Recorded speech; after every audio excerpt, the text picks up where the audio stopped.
తెలిసిన విషయం ఏంటంటే, ప్రణయ్ అమృత కేసులో ఏ2 ఆనకి ఉరిశిక్ష పడింది.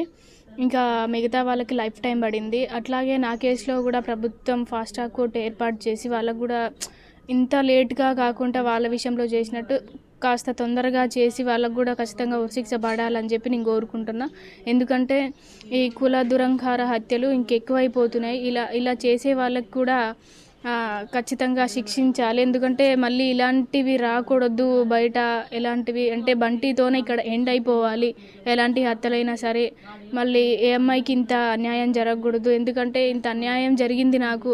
ఎంత పెయిన్ ఉందో నాకు అర్థమవుతుంది. ఏ అమ్మాయికి ఇలా జరగకూడదు అని చెప్పి, ఇలాంటి హత్యలు కాకూడదు అని చెప్పి వాళ్ళకి ఖచ్చితంగా ఫాస్ట్ ట్రాక్ ద్వారా నాకు బంటికి ఎలా జరిగిందో, బంటిని ఎలా అయితే చంపారో వాళ్ళకు కూడా అట్లానే చంపి ఉరిశిక్ష వేయాలి అని చెప్పి నేను కోరుకుంటున్నా. తెలిసిన విషయం ఏంటంటే, ప్రణయ్ అమృత కేసులో ఏ2 ఆనకి ఉరిశిక్ష పడింది. ఇంకా మిగతా వాళ్ళకి లైఫ్ టైం పడింది. అట్లాగే నా కేసులో కూడా ప్రభుత్వం ఫాస్ట్ ట్రాక్ కోర్ట్ ఏర్పాటు చేసి వాళ్ళకు కూడా ఇంత లేట్‌గా కాకుండా వాళ్ళ విషయంలో చేసినట్టు కాస్త తొందరగా చేసి వాళ్ళకు కూడా ఖచ్చితంగా ఉరిశిక్ష పడాలని చెప్పి నేను కోరుకుంటున్నా. ఎందుకంటే ఈ కుల దురంకార హత్యలు ఇంకెక్కువైపోతున్నాయి. ఇలా చేసే వాళ్ళకి కూడా ఖచ్చితంగా శిక్షించాలి. ఎందుకంటే మళ్ళీ ఇలాంటివి రాకూడదు బయట.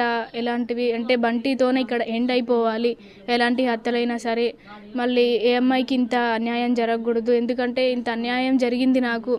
ఎంత పెయిన్ ఉందో నాకు అర్థమవుతుంది. ఏ అమ్మాయికి ఇలా జరగకూడదు అని చెప్పి, ఇలాంటి హత్యలు కాకూడదు అని చెప్పి వాళ్ళకి ఖచ్చితంగా ఫాస్ట్ ట్రాక్ ద్వారా నాకు బంటికి ఎలా జరిగిందో, బంటిని ఎలా అయితే చంపారో వాళ్ళకు కూడా అట్లానే చంపి ఉరిశిక్ష వేయాలి అని చెప్పి నేను కోరుకుంటున్నా.